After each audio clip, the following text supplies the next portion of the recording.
Bismillahirrahmanirrahim. Assalamualaikum warahmatullahi wabarakatuh.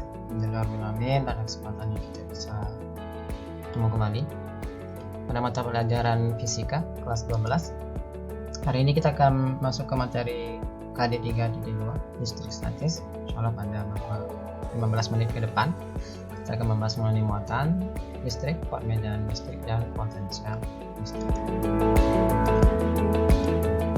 Sebelum kita masuk ke materi ini, ada baiknya sedikit kita menambah wawasan untuk mencoba membangkitkan literasi kita. Ini berikan fenomena listrik statis pada alam yang umumnya kita jumpai pada saat musim sekarang ini, karena sedang musim penghujan, jadi kejadian alam seperti ini sangat sering kita jumpai, itu adanya petir. Nah, dikatakan bahwa petir ini adalah suatu kejadian alam yang luar biasa, karena dalam setiap kejadiannya energi yang dilepaskan lebih besar daripada energi yang dihasilkan oleh seluruh pusat pembangkit tenaga listrik di Amerika. Ini kita bisa bayangkan berapa besar energi yang dibawa oleh petir tersebut. Kemudian cahaya yang dikeluarkan oleh petir lebih terang daripada cahaya 10 juta bola lampu pijar berdaya 100 watt. Jadi kalau 10 juta lampu pijar berdaya 100 watt, kalau kita kalikan 10 juta dikali 100 watt, berapa daya dari petir ini? Nah, inilah yang menakjubkan dari sebuah petir. Nah, dikatakan juga bahwa molekul-molekul nitrogen yang sangat penting untuk tumbuhan muncul dari muatan. Nah, beberapa pertanyaan perlu kita coba pecahkan. Pertama, mengapa petir dapat membebaskan energi? Kemudian, dari mana petir mendapatkan energi listrik? Dan seandainya petir ini kita manfaatkan untuk sumber daya listrik baru, berapa biaya listrik yang dapat kita hemat jika kita bisa memanfaatkannya sebagai sumber listrik baru? Karena kekuatan dari petir ini seperti dikatakan tadi lumayan sangat besar. Nah, ini prosesnya. Biasanya karena petir ini terjadi karena adanya perbedaan kuantum listrik. Kemudian dikatakan juga pada proses terjadi petir itu terjadi proses pengosongan energi atau discharge listrik. Oke, kita akan melihat secara detailnya terkait dengan petir ini sehingga kita bisa menjawabnya nanti pada pokok materi listrik statis. Nah, sebelum kita masuk ke materi inti, pada baiknya kita melihat komponen dasar yang diharapkan pada pembahasan materi ini. Yang pertama, menganalisis muatan listrik, gaya listrik, kuat medan listrik, flux, potensial listrik, energi potensial listrik, serta penerapannya pada berbagai kasus. Kemudian yang kedua, untuk keterampilannya, melakukan percobaan terkait dengan pengisian dan pengosongan kapasitor dalam kehidupan sehari-hari. Karena kondisi saat pandemi, jadi mungkin ini mudah-mudahan kita bisa cobakan secara virtual. Nah, ini materi inti yang kita bahas, listrik statis, muatan listrik, medan listrik, beda potensial listrik. Sedangkan muatan listrik secara umum kita sudah tahu dari positif, negatif, dan nanti interaksinya kita akan masuk pada hukum Coulomb. Nah, ada baiknya mungkin kita sedikit membuka materi awal pada saat di SMP dulu, yaitu terkait dengan teori atom yang dikemukakan oleh beberapa ahli seperti Dalton, ini model atomnya. Kemudian ada Thomson, Rutherford, dan yang terakhir adalah model atom. Dari keseluruhan teori-teori atom yang ada, yang akan kita ambil adalah kenapa atom itu bisa bermuatan positif dan kenapa bisa bermuatan negatif. Ini yang umumnya kita akan ingat. Yang pertama seperti ini. Kalau jumlah elektron sama positifnya banyak, sebanding sama, maka kita akan katakan sebagai muatan yang netral. Tapi ketika elektronnya lebih banyak, maka ini menjadi muatan yang negatif.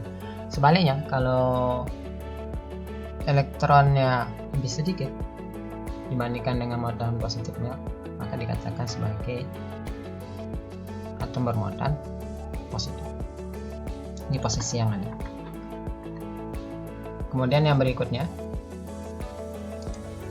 ini bagaimana cara kita membuat benda bermuatan listrik.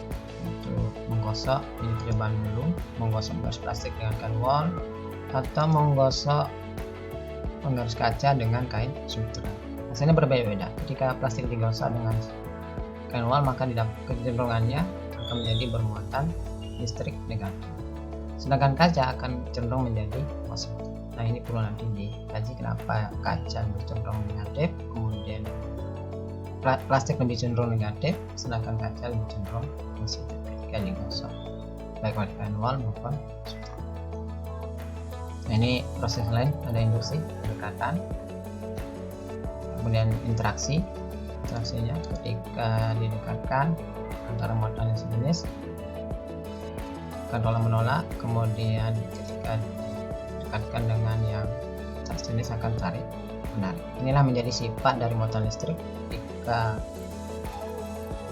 muatan itu sejenis, maka dia akan tolak menolak, tapi ketika dia tak sejenis atau berlawan jenis menjadi tarik menarik. Positif negatif maka tolak menolak, tapi positif negatif menjadi tarik menarik. Ini sifat-sifat muatan yang perlu kita ingat. Kemudian yang tidak kalah penting adalah arah medannya, garis medan listriknya. Kalau negatif kecenderungan seperti ini keluar, kemudian kalau positif ini kecenderungan keluar, negatif kecenderungannya masuk. Arah medan listriknya.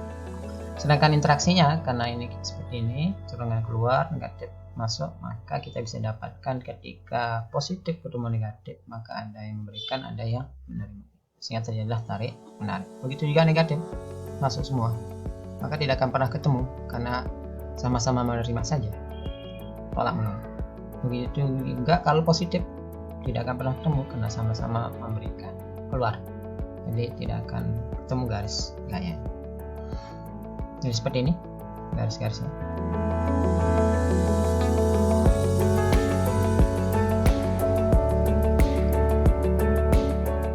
Kita masuk ke materinya.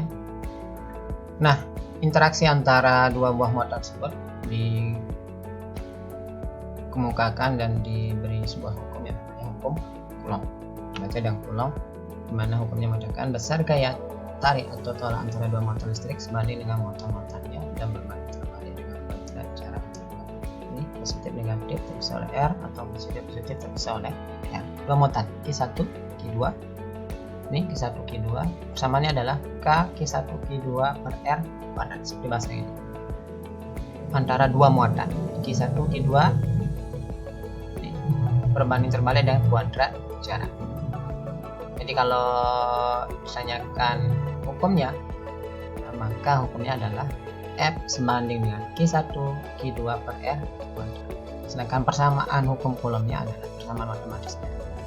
F sama dengan K Q1, Q2 per R kuadrat. Dimana F nya adalah gaya tarik atau gaya tolak Newton, kemudian Q1, Q2 muatan listrik, R adalah jarak dua muatan, antar dua muatan meter, sedangkan adalah konstanta Boltzmann, besarnya adalah 9/10 pangkat 1000. Ini tetap rendah dihafalkan. Contoh soalnya seperti ini, muatan A bernilai 10 mikro berada sejauh 0,5 meter dari muatan B yang memiliki nilai 2 mikro. Gaya yang dialami muatan B karena muatan A sebesar dinilaikannya seperti ini. Maka kita tinggal masukkan QA nya 10 mikro menjadi 10 kali pangkat 6, 2 mikro menjadi 2 kali 10 pangkat 6, artinya 0,5. Sedangkan K konstanta 9 kali 10 pangkat 9. Persamaannya sudah ada, K Q1 kali Q2 per R. Tinggal kita masukkan ke persamaan. 9 kali 10 pangkat 9, 10 kali 10 pangkat 6, 2 kali 10 pangkat dibagi 0,5. Tinggal kita kalikan. 10 kali 2, 20, min 6 nya dikalikan maka dijumlahkan. Jadi min 12, 6 tambah min 6. 9 kali 10 pangkat 9, ini 9 kali 20. Pangkatnya tinggal dijumlahkan, min 12 tambah. Sedangkan 0,5 yang tadi, ini kita bisa rubah ke pecahannya 1/2, pangkat 2 menjadi 1/4 yang naik ke atas. 720 kali 10 pangkat min atau 0,7 Newton. Ini besar gaya Coulomb yang dialami oleh muatan B karena muatan. Nah, untuk rapat muatan diberikan seperti ini. Muatan listrik dari satuan luas, di mana rapat muatannya adalah tau Q per A. Nah, untuk kuat medan listrik, besar gaya Coulomb untuk tiap satu satuan muatan, sehingga kalau dibuatkan persamaannya F per Q, di mana F tadi K, Q1, Q2.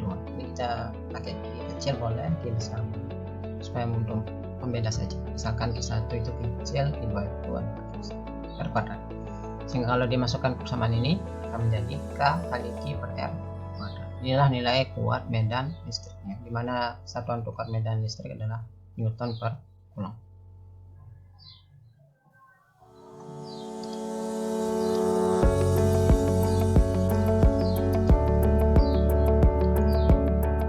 Nah, ini modelnya. Contoh soalnya seperti ini. Sebuah muatan uji 3 kali 10 pangkat min 5 Coulomb diletakkan dalam satu medan listrik yang kerja pada muatan disebut 0,45 pada sudut 20 derajat terhadap sumbu X positif besar kuat medan listrik pada muatan uji tersebut. Nah, kita terus ingat diketahui Q 3 kali 10 pangkat min 5, F nya 0,45. Ditanyakan E, maka kita masukkan ke persamaan tadi F per Q. F nya sudah ada 0,45 per 3 kali 10 pangkat min 5 dapat 1,5 kali 10 pangkat 4 Newton per Coulomb. Kenapa sudutnya tidak digunakan? Karena ini hanya satu muatan. Jadi kalau 2, 3 maka kita menggunakan sudutnya. Kalaupun dipakai nilai sudutnya itu tidak menjadi permasalahan karena cos 20 juga 0,9 mendekati sana. Soal berikutnya nomor 2. Kuat medan listrik di suatu titik yang terletak 20 cm dari muatan 20 mikro. R nya sudah ada 20 cm, kita rubah ke meter 0,2 2 kali 10 pangkat min 1. Q nya sudah ada 20 mikro, 20 kali 10 min 6 atau 2 kali 10 min 5. Kita gunakan persamaan yang turunan dari yang tadi, kaki R kuadrat. Perbedaan nomor 1. Kalau nomor 1 langsung F per Q. Ini F per Q. Kalau ini K kali Q per F. K nya sudah ada, Q nya 2 kali 10 min 5, R kuadratnya 2 kali 10 min 2. Tinggal kita masukkan persamaan, maka kita dapat kembali ini 9 min 5 per min 2. Ini dipangkatkan 2 pangkat 2. Kalau perkalian pangkat untuk 10 pangkat min 1 maka pangkat min 1 kali. Kita dapat nilainya 4,5 kali 10 pangkat 7 Newton. Itu soal nomor 3. Dua partikel masing-masing muatannya 1 mikro, 4 mikro diletakkan sejauh 4 meter seperti ini gambarnya. Yang ditanyakan adalah kuat medan listrik di tengah A dengan B. Q nya sudah ada 1 mikro, B nya 4 mikro, jaraknya antara A dengan O 2 cm, D dengan O 2 cm. Tanyakan kuat medan. Kita cari satu persatu. Untuk kuat medan listrik di titik A, K QA per R kuadrat, ini kita dapat 2,25. Begitu juga untuk EB nya K QB per R kuadrat, tinggal kita mencari delta E.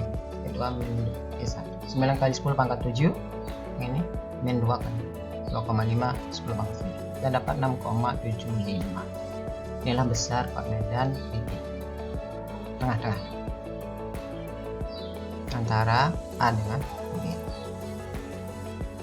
Sedangkan untuk soal berikut ini misalkan dua buah muatan listrik terdapat pada suatu garis lurus pada jarak 1 meter dengan masing-masing 8 kali 10 pangkat min 9, 18 kali 10 pangkat min 9. Kita diminta menentukan letak antara kedua muatan tersebut yang memiliki medan listrik 0. Ini terus diketahui jaraknya, kemudian QA sama QB. Kita masukkan ke persamaan. Intinya berarti ketika diminta dia bernilai 0 maka QA sama dengan QB. Kita masukkan persamaan. Maka dapat nilai 0,4 meter. Baik, ini tugasnya untuk dikerjakan 1, 2, 3. Baik, silakan dikerjakan tugasnya. Sekian.